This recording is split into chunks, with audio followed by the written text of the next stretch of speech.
Olá, pessoal! Agora são 20h32, véspera de feriadão, e eu estou aqui para gravar mais uma aula para vocês sobre histologia do sistema digestório, tá? Confesso para vocês que esse sistema está longe de ser o sistema que eu mais gosto. Mas, enfim, ossos do ofício, a gente não pode comer o prato preferido todos os dias, né? Então, eu acredito que a gente vai ter que vencer essa etapa de trabalhar com esse sistema aí de modo mais conjunto. Eu queria já vou começando a compartilhar aqui com vocês os meus slides. Eu queria comentar com vocês também a esse respeito que, vamos voltar para trás aqui um pouco, mais um pouquinho, tá? Aqui, ó, que nessa aula eu vou estar usando basicamente o texto da professora Tatiana Montanari, do livro Histologia da URGS, que vocês conseguem acessar muito facilmente. Então, tem alguns slides que praticamente eu fiz Ctrl+C, Ctrl+V lá embaixo, só para facilitar o estudo de vocês. Agora, é o mesmo conteúdo. Para o pessoal que é meu aluno, esses slides com as anotações vão estar disponíveis lá no Moodle. Para quem não é e quiser essas anotações, entre em contato comigo numa mensagem que a gente dá um jeito de mandar, certo? Então, bora começar a falar sobre o sistema digestório. Aqui também eu vou salientar para vocês que eu não vou mergulhar nas questões e nas especificidades anatômicas, certo? Porque senão a aula fica muito grande e perde o foco. Como vocês vão ter aula de anatomia, não me preocupa muito quanto a isso, certo? Então, com a anatomia que vocês conheceram lá do ensino médio, já dá para a gente fazer uma boa aula. Bom, então, quando a gente fala no sistema digestório, vale lembrar que ele vai ser composto pelas estruturas da cavidade oral, esôfago, estômago, intestino delgado, intestino grosso e pelas glândulas acessórias, fígado, pâncreas e vesícula biliar. Além disso, vai ter uma estrutura de transição entre a cavidade oral e o esôfago, que é a faringe, que tanto vai pertencer ao sistema digestório quanto ao sistema respiratório. Nós já vamos estudar a faringe aqui, porque senão fica difícil eu pular direto da cavidade oral para o esôfago, certo? Até porque é importante aí a gente entender a dinâmica das estruturas teciduais. Mas depois, lá no sistema respiratório, eu vou fazer uma pequena... vou relembrar um pouco a respeito da faringe. Bom, então vamos começar falando aqui sobre as estruturas histológicas da cavidade oral. Vale lembrar que a cavidade oral, que nós vamos ver aqui em maior detalhe, vão ser peraí, deixa eu pegar aqui, isso, pronto. Vai ser como é que eu vou dizer, a mucosa que recobre toda a cavidade, toda a cavidade, certo? E também a língua. Eu não vou falar sobre dentes, também não vou falar sobre palato e nem lábios, certo? Então, quando a gente vai observar aqui, ó, a cavidade oral, qual é o tipo de tecido que a gente vai encontrar? A gente vai encontrar um epitélio estratificado, não queratinizado, vai encontrar um tecido conjuntivo frouxo, que a gente conhece como lâmina própria, e logo a seguir nós vamos encontrar uma outra estrutura que nós conhecemos como submucosa, a túnica submucosa. Nessa região aqui, certo? Nós vamos encontrar principalmente muitas glândulas. Depois a gente vai ver. Bom, quando nós vamos, então, analisar essa histologia, nós vamos observar que no tecido epitelial nós vamos ter uma camada mais superficial, uma camada intermediária e uma camada basal, certo? Essa camada basal aqui, essa aqui é... Essa camada basal aqui, agora que eu estou destacando com a linha verde, ela é a camada germinativa composta por células-tronco que vão ficar continuamente se dividindo para formar as camadas mais superficiais, intermediárias e a superficial, ok? E ela, como vocês sabem, vai estar secretando a lâmina basal que liga essas células com o tecido conjuntivo que forma a submucosa. Bom, além dessa estrutura que vocês já conhecem, porque ela é bem parecida com a pele, só que na pele a gente vai ter, vai ter um epitélio queratinizado, nós vamos encontrar uma grande quantidade de glândulas salivares associadas a essa cavidade. A maior parte das pessoas pensa que a gente só tem glândulas salivares maiores, que são conhecidas como a glândula parótida, que está aqui próxima do ouvido, a glândula sublingual e a submandibular. Mas não. Nós temos também, pessoal, glândulas salivares menores que estão distribuídas por todos os tecidos da língua, dos lábios, do palato, da mucosa jugal e da faringe. E é isso, então, que ajuda a manter toda essa nossa cavidade oral umedecida. Bom, em relação à questão dessas glândulas, quando a gente vai falar em glândulas endócrinas, deixa eu ver onde é que eu ponho isso aqui, que eu acho que eu vou fechar isso aqui. O que a gente observa? Que as glândulas elas podem ser exócrinas e endócrinas, né? Se for uma glândula exócrina, ela vai manter o ducto secretor vinculado ao tecido epitelial, que foi da onde ela se originou, já que o tecido epitelial se origina da camada embrionária ectodérmica, que vai dar origem tanto à parte epitelial do tecido quanto às glândulas. As glândulas salivares, é claro, são glândulas exócrinas e não endócrinas, que nesse caso, depois que se diferenciam, elas perdem essa conexão com o ducto e passam a despejar as suas secreções diretamente em capilares sanguíneos que a irrigam. Então, a gente vai concentrar agora a nossa atenção aqui, ó, nas glândulas exócrinas, certo? Que são as salivares.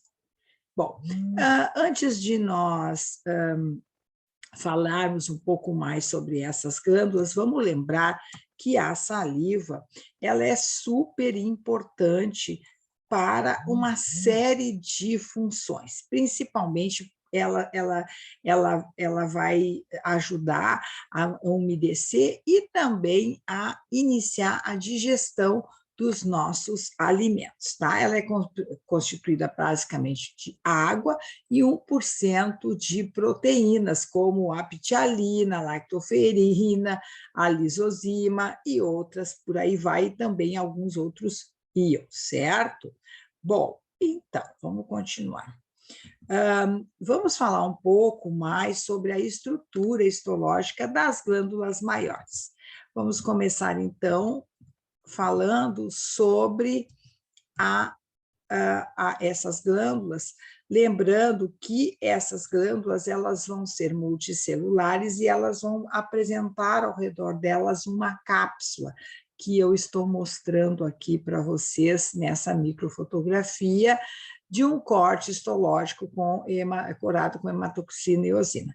E essa cápsula ela é feita por tecido conjuntivo denso, não modelado. Daí, então, deixa bem ali dentro bem assim, o resto do tecido ele fica concentrado ali. Esse tecido conjuntivo denso, pessoal, ele forma ramificações para o interior da glândula, formando o que a gente conhece como septo, certo? E isso faz com que essa glândula fique dividida em lóbulos, que são conjuntos de células das glândulas salivares, aonde existe, então, essas divisões do tecido conjuntivo, certo? Bom, Quando a gente vai falar também dessas glândulas maiores, na hora que a gente vai ver a sua estrutura interna, nós vamos poder encontrar 3 tipos de glândulas, como a gente já falou quando nós vimos os tecidos fundamentais. Então, nós vamos ter glândulas serosas, que formam estruturas conhecidas como ácido seroso, e que vão formar, então, uma secreção mais líquida. Eu tenho um ácido mucoso, que vai formar uma secreção mais mucosa, mais viscosa, mais densa, e eu posso ter ácidos mistos, certo? Como vocês podem observar, as células do ácido seroso, elas são mais piramidais, e os núcleos, elas ficam mais próximos aqui, ó, a parte, ao polo basal. Mas eles são mais esféricos, enquanto que no ácido mucoso, que cora bem menos, os núcleos são bem mais achatados, certo? Aqui, então, vocês conseguem enxergar, aqui está o esquema, um corte histológico mostrando um ácido misto, tá? Um ácido mucoso e aqui, ó, um ácido seroso. Bom, por que que eu comentei de novo sobre essas estruturas? Porque conforme a glândula maior que eu estiver falando, pessoal, eu vou ter mais ou menos um tipo de ácido, certo? Por exemplo, na glândula parótida, que nós estamos vendo esse corte histológico aqui, ó, certo? O que que vai acontecer? Nós só vamos ter nessas glândulas aqui ácidos serosos. Podem ver, ó, é tudo bem rosadinho. Aqui, então, no corte, eu tenho a porção secretora, certo? Aqui, mais em branco, seriam os septos do tecido conjuntivo, que formam, então, esse tecido. Bom, em relação às glândulas submandibulares, nós vamos encontrar janelas, tanto ácidos serosos quanto mucosos, certo? Deem uma olhada aqui, ó, que logo em seguida vocês vão encontrar, tá? Aqui, então, também nas sublinguais, eu encontro uma grande quantidade de ácidos mucosos, ainda que tenha serosos também, certo? Então, vai ter um predomínio nas glândulas sublinguais do ácido mucoso, ácidos mucosos, tá? Bom, aqui na glândula parótida, agora, não, vamos fazer o seguinte, espera aí, senão não vai dar certo esse nosso estudo aqui. Na real, aqui não é só parótidas, né? Então, vamos botar assim, ó, ductos, tá? Bom, como nós falamos, essas nossas glândulas, elas são glândulas exócrinas e, portanto, elas têm um ducto coletor.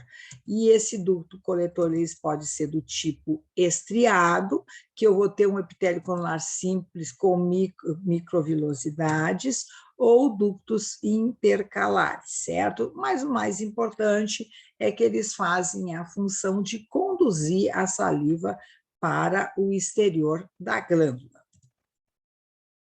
E os ductos intercalares são epitélio simples pavimentoso ou cúbico.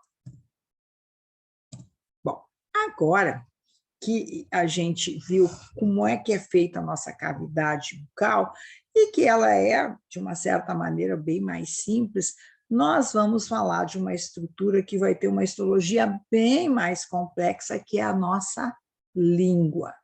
A nossa língua, ela é crucial para nós podermos nos alimentar, deglutir e também para ajudar na nossa fala. Em termos anatômicos gerais, eu tenho na língua a região conhecida como ápice, o sulco mediano longitudinal, a raiz da língua e o forame cego da língua, que a gente chama aqui da região V da língua, tá? Porque formam V. Bom, quando eu vou observar a histologia da língua, eu já encontro uma diferença muito importante. Qual é a diferença?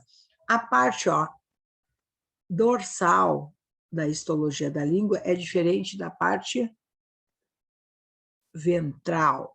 Então, essas diferenças, elas são muito importantes para cumprir a função deste órgão, tá? Então, a face dorsal, ela vai entrar em contato com o palato duro durante a deglutição, a fala e o repouso. Portanto, ela tem que ter uma histologia, um tecido mais fortalecido, mais resistente, certo? E é por isso que essa parte dorsal ela vai ser revestida de tecido epitelial estratificado pavimentoso. Tá? Já também a face superior, ela vai apresentar irregularidades. E essas irregularidades teciduais nós identificamos e chamamos de papilas. Bom, então está aqui, em verde, essa linha demonstra as papilas. Bom, além das papilas, eu vou ter na face ventral aqui, certo? Uma mucosa de revestimento que é parecido com a lá da cavidade oral. E eu coloquei aqui, em roxo essa parte, indicando que entre a face dorsal e a face ventral, eu vou encontrar o tecido muscular estriado, que é esquelético, voluntário, que possibilita, então, a língua contrair, relaxar para falar, para mastigar, para deglutir, tá? Aqui em azul vai estar a minha região submucosa, que é feita de tecido conjuntivo frouxo. Bom, vamos falar agora um pouco mais sobre as papilas. Essas irregularidades, elas não são iguais. Eu tenho 3 tipos diferentes de papilas. As mais frequentes são as chamadas papilas filiformes, que são essas aqui, que elas são pontiagudas e queratinizadas, certo? Por isso que eu vou encontrar aqui, então, células que formam essa queratina. Então, ela vai formar esse epitélio estratificado pavimentoso, que eu estou destacando aí com a linha verde, e ela vai ter, então, ingressos de tecido conjuntivo, certo? Que forma o que a gente chama de submucosa, e vai estar apoiada numa grande massa muscular, certo? Ainda por cima, aqui em amarelo, que eu estou salientando essa parte aqui, que está menos corada, eu vou ter, então, o depósito de queratina, tá? Bom, aí, olha só, essas papilas, elas têm a função de ajudar aí na deglutição e tudo mais, e na prensagem dos alimentos. E elas, então, não contêm botões gustativos, elas não têm sensibilidade para detectar sabor dos alimentos, ok? Elas são as mais frequentes. Bom, elas têm, então, o quê? Função mecânica, tá? O outro tipo de papila que a gente vai encontrar se chamam papilas fungiformes. Por que elas se chamam papilas fungiformes?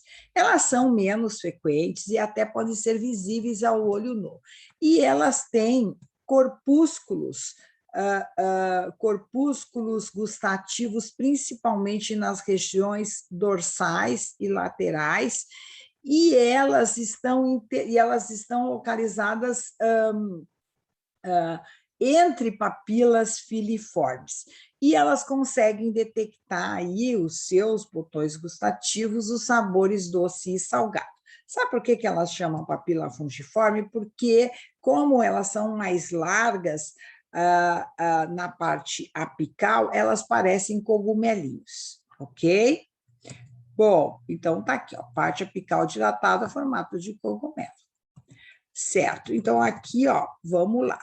Vamos falar agora, então, do terceiro tipo de papila. Esse terceiro tipo de papila a gente vai encontrar bem nessa região aqui, mais que a gente chama de região UV-lingual, e elas se chamam papilas circunvaladas. A gente tem de 8 a 12 papilas circunvaladas, aí a gente chama circunvaladas porque elas formam, ó, aqui, ó, o epitélio delas invagina, e aí forma essas convoluções, certo? Aí, o que vai acontecer com esse tipo de papila? Enquanto a parte superior aqui, dorsal, ela é levemente queratinizada, ela não é tão queratinizada que nem a filiforme, as regiões mais dorsais, ó, e que se aprofundam aqui do epitélio, vai conter muitos botões gustativos, certo? E esses botões gustativos que estão aqui, ó, eles acabam também estando muito próximos de ductos das glândulas salivares e serosas, que lançam os seus líquidos aqui para estar toda hora limpando essas invaginações e permitindo, assim, que os botões gustativos renovem as suas possibilidades de detecção de sabor, tá? Elas não são tão comuns quanto as filiformes. Então, pessoal, olhem só. Nós vimos aqui que na nossa língua nós temos 3 estruturas histológicas importantes associadas com o epitélio, que formam, então, estruturas pontiagudas, que são as papilas, filiformes, fusiformes e também circunvaladas, certo? Então, agora, vamos falar de uma estrutura muito importante que a gente vai encontrar na língua, que são os tais botões gustativos. Os botões gustativos, de acordo com a sua localização, eles vão estar fortemente associados à detecção de sabores diferenciados. Então, os botões que estão próximos da ponta da língua, eles detectam o doce, os da parte lateral, o azedo. Aqui também, dorso ventral, temos o salgado, mas aqui no fundo, que a gente viu ali das papilas circunvaladas, tem o amargo, e aqui no fundo também a gente tem o gosto umami. O gosto umami, ele é menos conhecido, que a gente diz que é o gosto que dá, assim, que torna alguns alimentos saborosos, que nem a carne, o ovo, o tomate, ele amplia o sabor dos alimentos, tá? E isso também tem a ver com esses botões gustativos. Então, hoje a gente sabe que nós temos 5 tipos de sabores que a gente consegue detectar. Bem, então, como é que os botões gustativos funcionam? Vou mostrar esse pequeno videozinho para vocês que eu achei bem bacana. Olha aqui, ó. Vamos ver. Ele está sem áudio, deixa eu ver, tá? E aí eu vou explicar que eles comentam, ó, como é que vai acontecer a detecção do sabor. Então, quando nós comemos, nós vamos ter esses botões gustativos esparramados na nossa língua, e quando a gente vai observar esses botões gustativos, eles vão ser, na realidade, estruturas sensoriais, que na presença de substâncias químicas dos alimentos, quando elas entram em contato com esses botões gustativos, eles conseguem transformar essas moléculas químicas dos alimentos em impulsos nervosos. E aí, esses impulsos nervosos, cada química é diferente, como eu falei, né?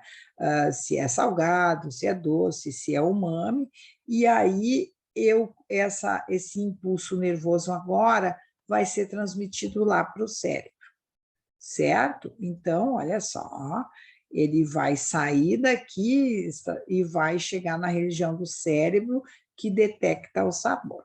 Mas esse sabor vai ser ampliado também pelo cheiro, né? Pelo odor, que também esses alimentos, essas moléculas químicas liberam, e que assim, então, mandam impulsos nervosos para o cérebro, que aí, com o sabor, compõe, então, a sensação que nós temos daquele alimento.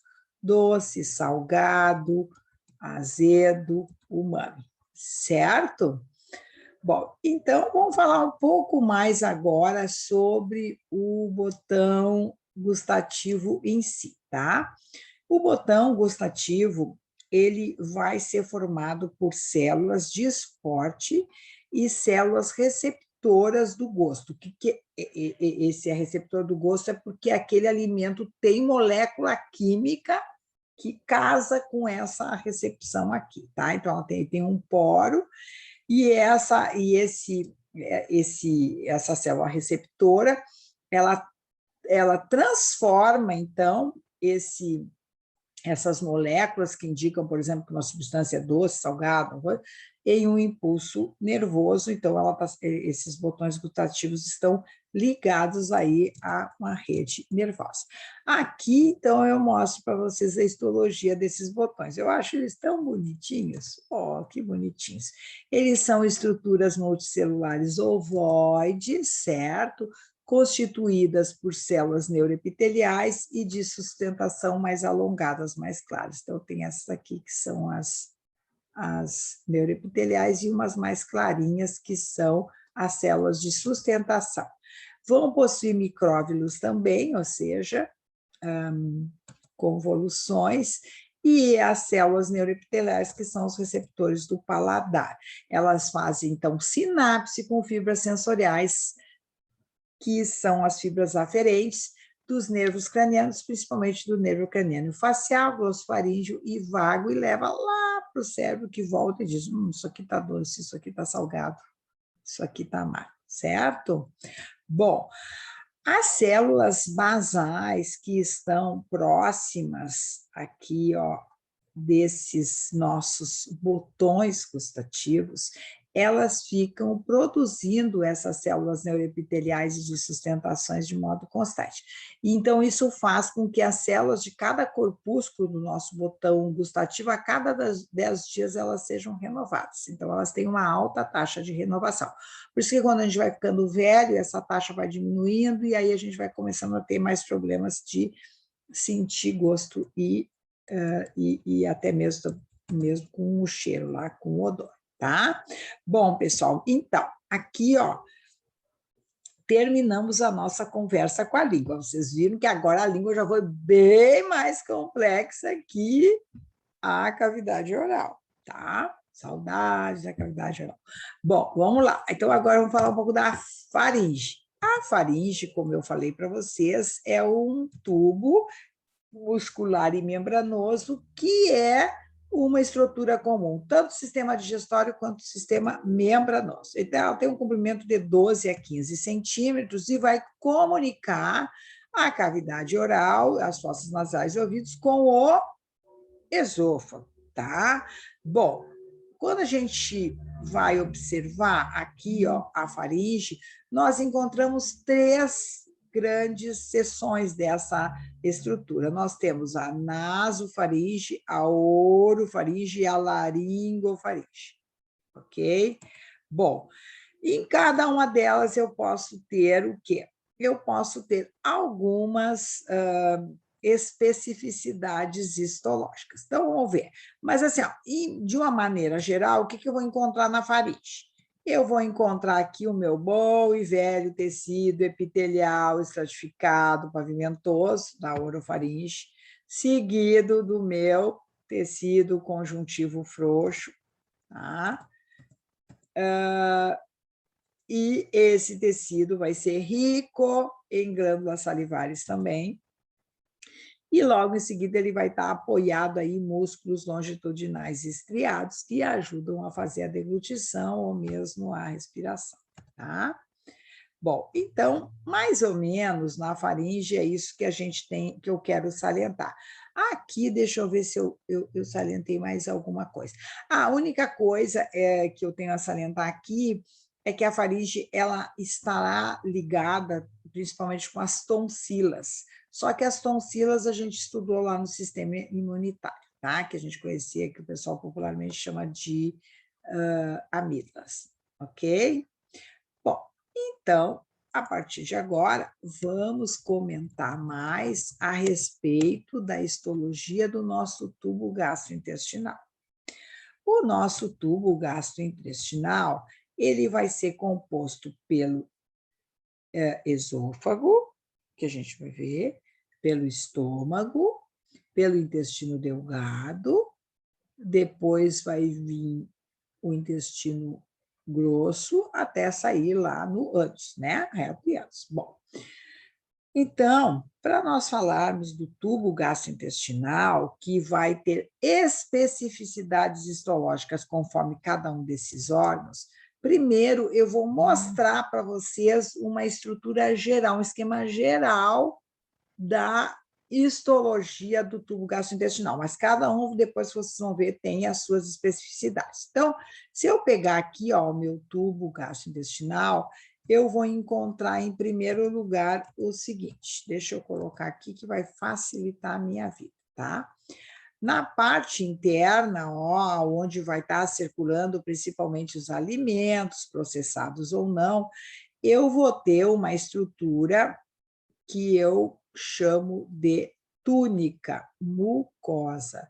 Por que é túnica agora e não é mais camada? Porque a túnica ela vai ser composta por mais que um tecido. Por exemplo, a túnica mucosa aqui, ela tem um tecido epitelial, tem um tecido conjuntivo e tem também aqui, ó, em volta dele, um tecido muscular.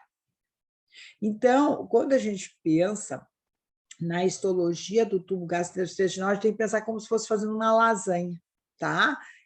Então, a gente chama de túnicas. Então, essa é a túnica mucosa. Logo depois, ó, da camada muscular mucosa, eu vou ter uma túnica submucosa, que geralmente é feita de tecido conjuntivo, tá? E esse tecido conjuntivo dessa túnica submucosa vai estar próximo agora, olha só, ela vai estar próximo, deixa eu fechar isso aqui, ela vai estar próxima agora da túnica muscular, que vai ser formada por músculos geralmente longitudinais e também longitudinais, que estão assim, e circulares. Tá? Por fim, vai existir uma delimitação desse meu órgão, que pode também ser de dois tipos. Eu posso ter uma túnica serosa, ó, que delimita bem, deixa ele soltinho, sem estar ligado a nenhum outro órgão, que é a serosa, mas também pode ser que esse meu órgão ele esteja associado a alguma outra estrutura, então eu vou ter o que eu chamo de túnica adventícia, que é só com tecido conjuntivo. Tá? Então, tá, agora eu vou repetir para vocês entenderem esse negócio, senão ficar difícil. Tá? Vamos lá. Quando eu pego o meu tubo gastrointestinal, eu vou observar uma maior complexidade histológica. E ele é formado por túnicas, e cada túnica tem mais de um tipo de tecido. Então, a túnica mucosa é a que reveste o interior desse meu tubo, e aqui que vai circular o alimento, ou depois as substâncias que foram digeridas, certo? E ele vai ser composto por algum tecido epitelial com tecido conjuntivo, mais uma camada muscular. Aí vem a minha túnica submucosa com tecido conjuntivo, e, por fim, eu tenho uma túnica muscular, que vai garantir aí os movimentos peristálticos dos meus órgãos, certo? Que é feita por músculos longitudinais, que se dispõem, músculos circulares, que se dispõem horizontalmente, e músculos longitudinais. Para delimitar o órgão, às vezes o órgão é delimitado por uma túnica serosa, que eu vou encontrar também um pouco de tecido epitelial, e ou, se não, na realidade é tecido mais conjuntivo, mas ela daí deixa o órgão isolado, assim, separado do resto, que nem, por exemplo, assim, a maior parte do intestino grosso. Ou eu vou ter ele vinculado a algum outro órgão, porque aí tem um tecido conjuntivo que liga essa estrutura a outra, que eu conheço como túnica adventícia. Tá? Então, aqui a gente complica um pouco mais a nossa jogada na histologia do sistema gastrointestinal. Bom, vamos lá. Vamos falar um pouquinho, então, aqui sobre essa estrutura geral. A mucosa, ela vai ter um tecido epitelial e uma lâmina própria, que na realidade a lâmina própria, para mim, acho meio estranho, que é tecido conjuntivo frouxo e mais um tecido muscular liso. Tá? Aí vai ter a submucosa, que é um tecido conjuntivo agora denso, não modelado, e pode ter glândula, pode ter tecido linfóide, e também pode conter um plexo nervoso, né, que vai estar ramificado aí, que é o chamado plexo nervoso mucoso de Meissner. Tá? E, por fim, aqui eu tenho a minha camada muscular, a minha túnica mais muscular, que pode ser de músculo liso ou estriado, de acordo com o órgão. Tá? Geralmente subcamadas circulares e longitudinais, como eu falei para vocês, certo? E, por fim, aqui eu posso ter ali ou a adventícia ou a serosa, né? Se for a serosa, eu tenho tecido conjuntivo com tecido epitelial, um tecido epitelial pavimentoso simples, que eu conheço como mesotélio, e um tecido conjuntivo frouxo, e se for uma adventícia, é só tecido conjuntivo frouxo, que é comum com o outro órgão. Tá? Então, pessoal, o que eu tenho a dizer? Esse slide aqui, para mim, é uma grande síntese de tudo, só que agora a gente vai começar a ver as diferenças entre os órgãos em relação a essa estrutura histológica geral. Vamos começar, então, falando sobre o esôfago. O esôfago é um tubo cerca de 25 centímetros que vai transportar o bolo alimentar da faringe para o estômago, certo? Aí, como que ele vai estar organizado? Olhem só. Ele vai ter aqui um epitélio pavimentoso, certo? De revestimento, ligado ao tecido conjuntivo, que a gente chama aqui de lâmina própria, e aquela camada muscular da mucosa, tá? Então, isso aqui, assim que eu estou vendo aqui, é a mucosa, né? É a mucosa. Aí, aqui, eu consigo enxergar desse corte histológico todos esses tecidos, Então, aqui eu tenho a minha mucosa, aí tenho a submucosa e tenho também glândulas mucosecretoras. Essas glândulas mucosecretoras que eu encontro no esôfago são super, super importantes, porque elas vão manter esse epitélio lubrificado, certo? E essas glândulas geralmente são conhecidas como subesofágicas. Eu também posso ter nódulos linfáticos, né, que é grupos de células do sistema imune, para ajudar a evitar a infecção por patógenos, certo?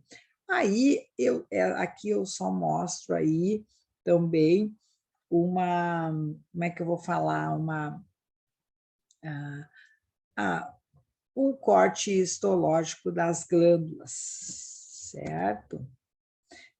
Essas glândulas também, elas que eu encontro aí, são chamadas de glândulas cárdicas esofágicas.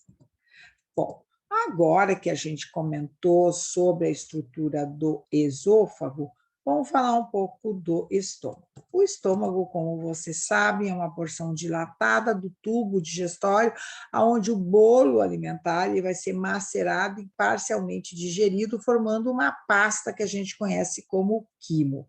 O nosso esôfago ele tem pelo menos 3 partes bem reconhecidas. A cárdia, que se vincula ao esôfago, o fundo, o corpo, são 4 na realidade, e o piloro, que está associado à ligação do esôfago agora com o intestino delgado, com a primeira parte do intestino delgado que a gente conhece como duodeno, tá?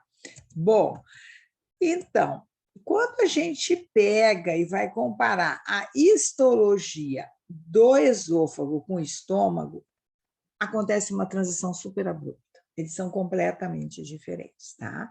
Enquanto que no esôfago, eu tinha aqui, ó, um epitélio pavimentoso, estratificado, não queratinizado. No estômago, simplesmente, a minha parte epitelial vai mudar drasticamente e ela vai ser formada por um epitélio colunar simples, tá? E, além disso, olha só o que vai acontecer. Esse epitélio colunar simples, ele vai formar também convoluções, vai formar reentrâncias, e aí eu passo a conhecer essas estruturas como fossetas gástricas, certo? Então, é uma invaginação do epitélio, porque isso aí aumenta muito o quê? A, a área de absorção, a área de atividade do estômago. Bom, vamos ver agora aqui, ó, quais são as principais camadas que eu vou encontrar. Então, eu tenho essas fossetas gástricas revestidas por epitélio pavimentoso simples, e aí, então, dentro tem o que? Tecido conjuntivo. Aí, então, aqui eu tenho o que eu chamo de camada mucosa, certo? Aí eu também vou encontrar aqui uma grande quantidade de glândulas, principalmente tubulosas ramificadas ou simples, e eu também vou ter logo em seguida aqui, ó, no 2, uma camada muscular na mucosa, aí vem a minha submucosa e vem a minha camada muscular. Espera aí, vamos mudar aqui o nome para não dar problema. Como eu falei para vocês, às vezes a gente na hora de escrever, a gente acaba se equivocando na hora de nomear aqui as estruturas. O correto é usar túnica, tá? Então, vamos de novo. O epitélio simples, ele invagina e forma as fossetas gástricas, aumenta a nossa área de contato com os alimentos. Ele forma, então, essa túnica, que tem tecido conjuntivo, tem glândula, e também tem, aqui ó, no número 2, aqui a muscular da mucosa. Aí depois vem a túnica muscular da mucosa, não. Essa aqui está errada. De novo. Essa aqui é a camada. Ai, meu Deus do céu, eu falei para vocês, quando chega o tecido digestório, eu me perco na jogada, mas não faz mal, vamos junto que a gente vai ver. Bom, então, olhem só, tá? Então, tá aqui elas, bem bonitinhas, eu acho que deu para vocês entenderem, qualquer coisa voltem no vídeo. Tá? Então, na região da cárdia, que é bem próxima, então, ali do esôfago, ela é considerada uma banda circular estreita e que faz essa transição. Eu vou ter uma grande quantidade de glândulas que são tubulares, enoveladas e que se abrem nas fossetas gástricas. Elas estão aqui, elas estão enoveladas aqui, elas se abrem aqui nessas fossetas, certo? E aí elas vão secretar muco e lisozima. Esse muco vai ajudar agora a começar a digestão dos alimentos. Só que aqui, nessa região, eu ainda não tenho muitas células que produzem o ácido clorídrico, o HCl, que vai ser muito importante para a digestão, né? Aqui eu tenho poucas. Bom, aqui só eu estou mostrando as glândulas. Bom, já no corpo e no fundo, né, na região mais dilatada do estômago, eu vou encontrar uma histologia mais ou menos semelhante, tá? Então, eu vou ter aqui, ó, as fossetas gástricas, que são essas invaginações, um tecido conjuntivo e um monte de glândula. Eu vou encontrar, então, a grande quantidade de glândulas e a minha camada muscular, tá? E eu vou ter, então, nesse lugar, glândulas especiais, que são as oxídicas, tá? Que vão produzir o ácido clorídrico, o HCl, certo? Olha que bonitinha ela, certo? Então, aqui, ó, eu destaco as células oxídicas ou células parietais que vão estar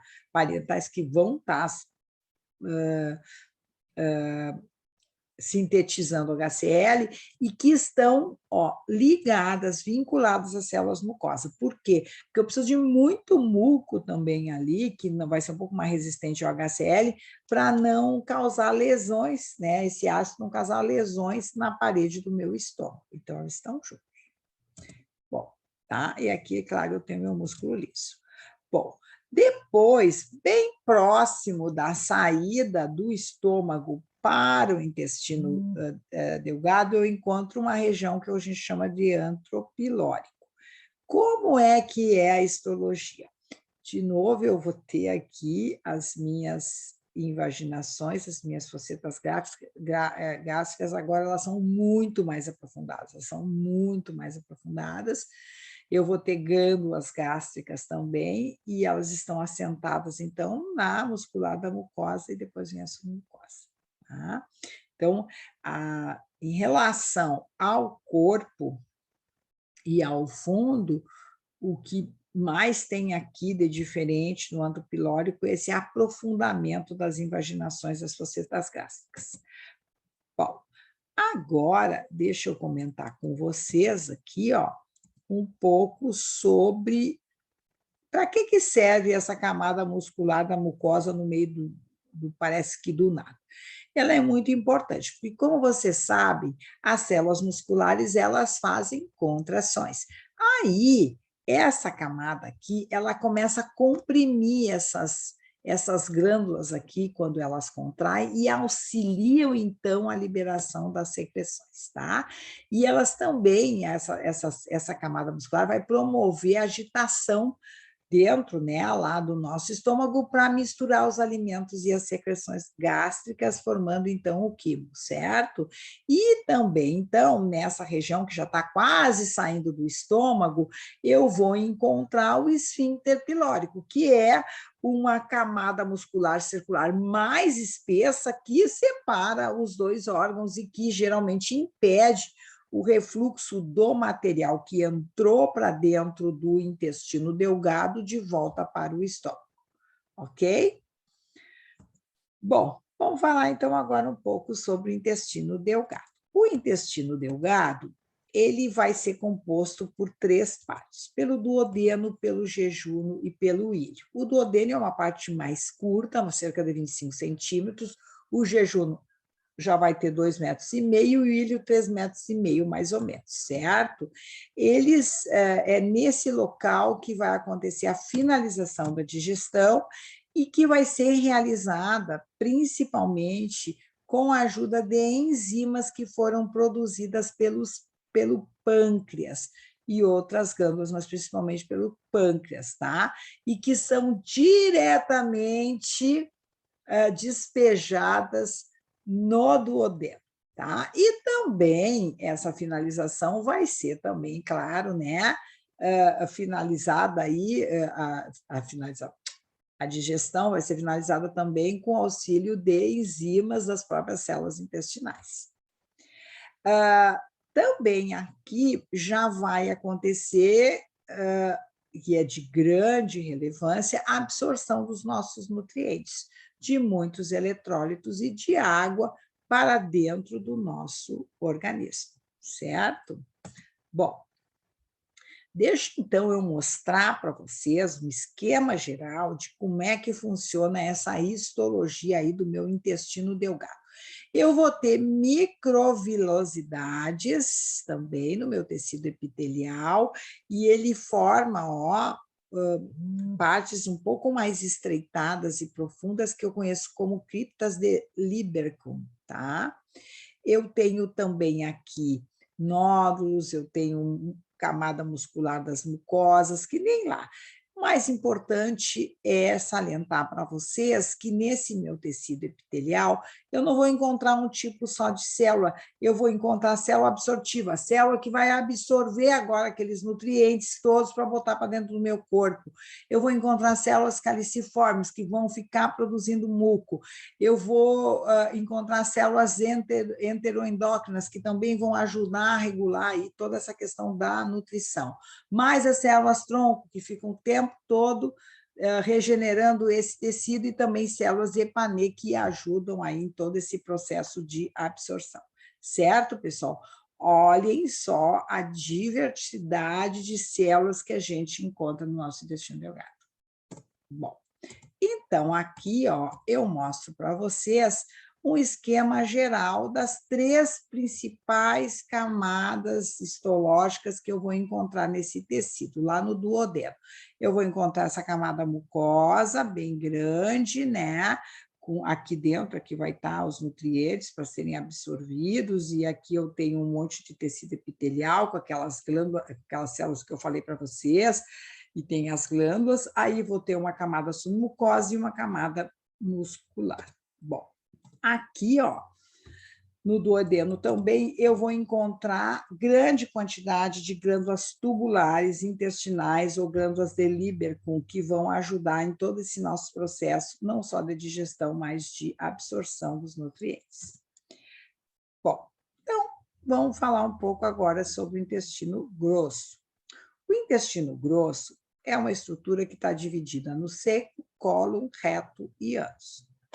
Uma das principais funções do intestino grosso é a absorção de águas e sais minerais que vão acabar com essa absorção, levando à formação do bolo fecal, que depois nós vamos evacuar, que é aquilo que nós não utilizamos, certo? O intestino grosso, em termos histológicos, ele vai ser recoberto por um tecido epitelial cilíndrico simples, não vai ter mais aquelas vilosidades, aquelas fossetas, ele vai ter muitas células caliciformes, como vocês podem observar. A lâmina própria dela não vai ser um tecido conjuntivo qualquer, vai ser fibroelástico, aqui está fibro, deixa eu já arrumar, fibroelástico, tá? Fibroelástico, e ela vai ter uma camada muscular com túnicas de músculo liso, circular e longitudinal, certo? Para garantir os movimentos peristálticos. A camada externa desse órgão vai ser serosa, então ele vai estar separado de outras estruturas.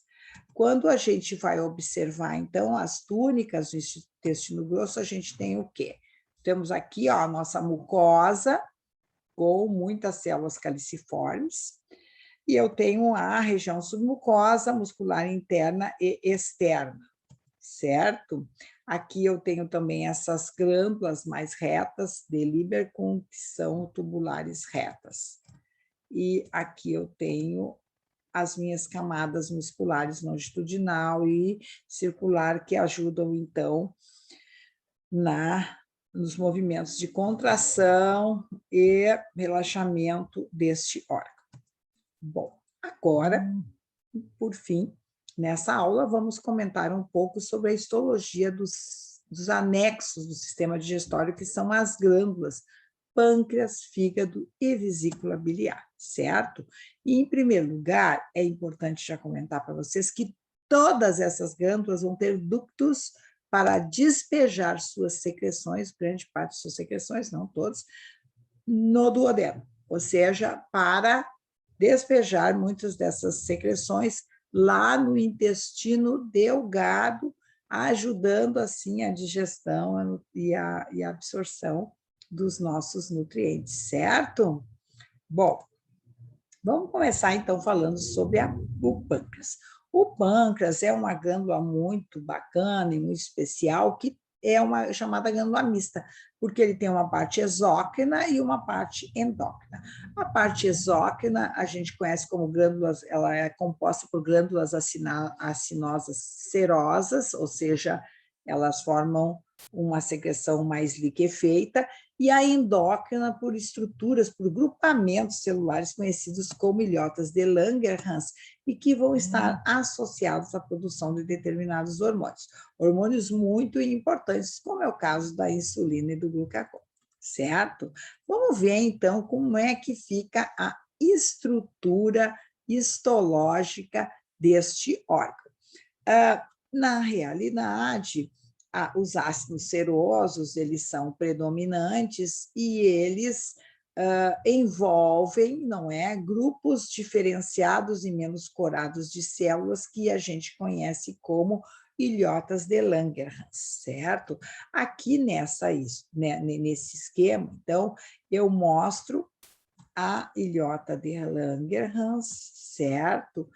Que lá dentro vai ter células especiais conhecidas como células beta, que vão secretar insulina e amilina, e, no caso, a insulina, como vocês sabem, é um hormônio hipoglicemiante. Quando ela é liberada no plasma sanguíneo, ela vai fazer com que a glicose circulante seja capturada para dentro das células, né, do nosso corpo.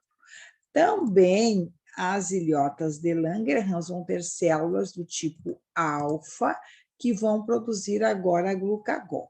O glucagon é um hormônio que vai ter uma propriedade antagônica à insulina. Como ele consegue quebrar, ele leva a fragmentação do glicogênio, ele libera para a corrente plasmática a glicose. Então, a gente diz que ele é um hormônio hiperglicemiante, e assim eu consigo ficar o tempo todo fazendo uma regulação muito fina para manter os níveis de glicose adequados para a nossa função corporal.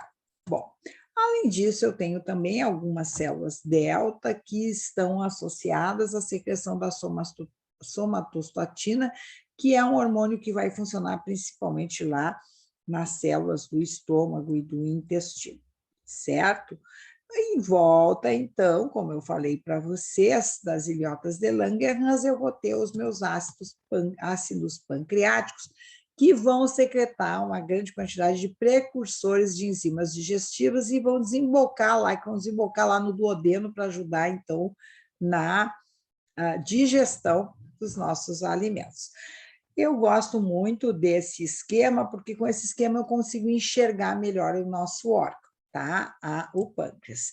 Aqui, então, eu vou mostrar para vocês também que, além dessas células, desses ácidos serosos e das células de Langerhans, o pâncreas vai estar, ó, cheio de ramificações de tecido conjuntivo que nós conhecemos como septos conjuntivos, certo? Então, existe e esses septos conjuntivos, eles acabam, ó, subdividindo essa glândula em lóbulos, por isso que a gente diz que a arquitetura do pâncreas ela é uma arquitetura lobular, tá? Aqui também eu quero salientar para vocês, aqui a gente consegue ver bem, ó, as diferenças das células dos ácidos com o das ilhotas de Langerhans, que vão ter, nesse caso nosso aqui, os núcleos bem mais esféricos e um citoplasma mais pálido quando comparado com o citoplasma das células que formam os ácidos serosos. Visualmente, em termos assim, de microscopia óptica comum, eu não consigo fazer uma boa diferenciação entre células alfa e células beta do pâncreas, mas utilizando técnicas de imunohistoquímica que usam anticorpos específicos para colorir substâncias que estão presentes numa célula e não estão presentes em outra, eu consigo sim, então, fazer essa diferenciação. Então, aqui eu estou mostrando para vocês uma coloração imunohistoquímica que, com substâncias que se ligam só às células alfa, que estão aqui, ó, marronzinhas, ó, né? E aqui, ó, na mesma ilhota, uma outra que se liga só às células beta, que são a maioria dessas células. Tá? Por isso que a gente sabe que as células beta que produzem insulina estão em maior quantidade que as alfa. Tá? Bom, então agora vamos falar do fígado. O fígado é um super órgão importantíssimo no nosso corpo, certo? E ele é um órgão que vai ter uma série de funções, certo? Funções associadas não só à questão digestória, mas também à questão de depuração de substâncias tóxicas do nosso corpo.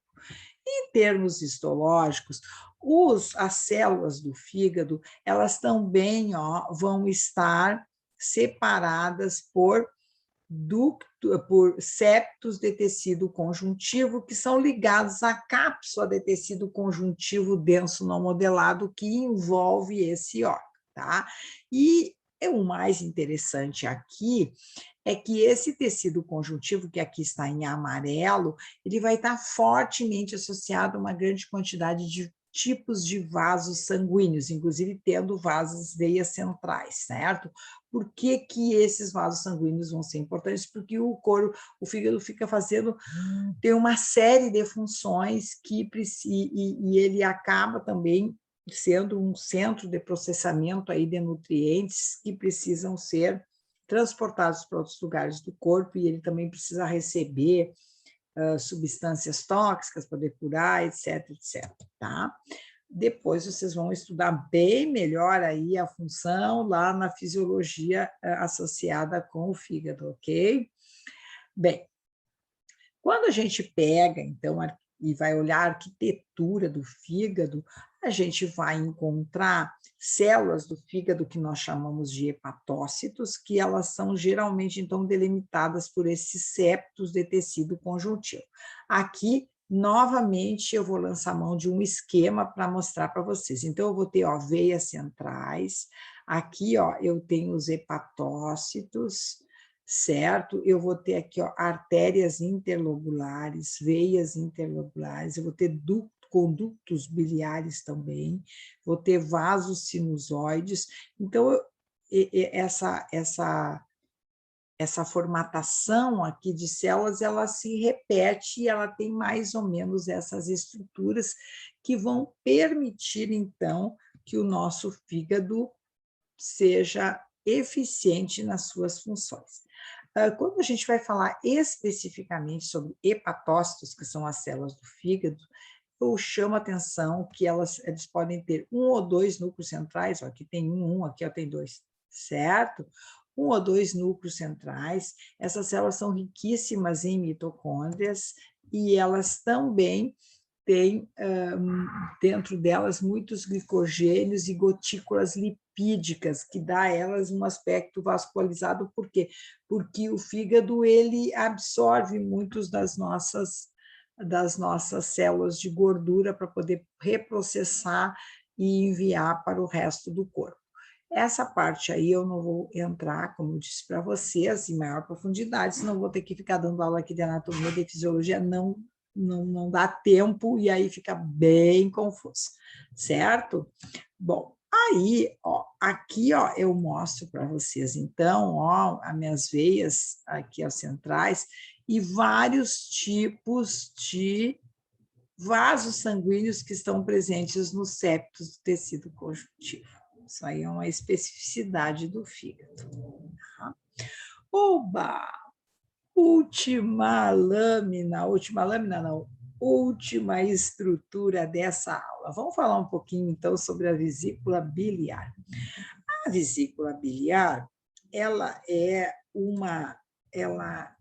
vai ser... Opa, cadê ela? Aqui eu perdi, tá? Ela vai ser uma estrutura muito importante porque ela está muito associada com a produção da bile. Na real, quem produz a bile é o fígado, mas a vesícula biliar ela armazena muito dessas substâncias, né? E ela vai ter um epitélio mais ou menos simples, com micróvilo, que aumenta a sua absorção, certo? Ela consegue fazer transporte de água, de eletrólitos e tudo mais, certo? E o que mais que eu tenho para falar dela aqui? Ela vai ser revestida com um tecido epitelial simples, muito bonito, que geralmente é utilizado nas primeiras aulas, para a gente falar sobre tecido epitelial, colunar, simples, né? E ela está sustentada por um tecido frouxo, certo? Da coluna biliar. Então, pessoal, deixa eu agora retirar essa parte. Na aula de hoje, eu quis dar para vocês uma visão geral do tecido da histologia do nosso sistema digestório. O que eu queria também comentar com vocês é que, para não ficar tão chato, certo?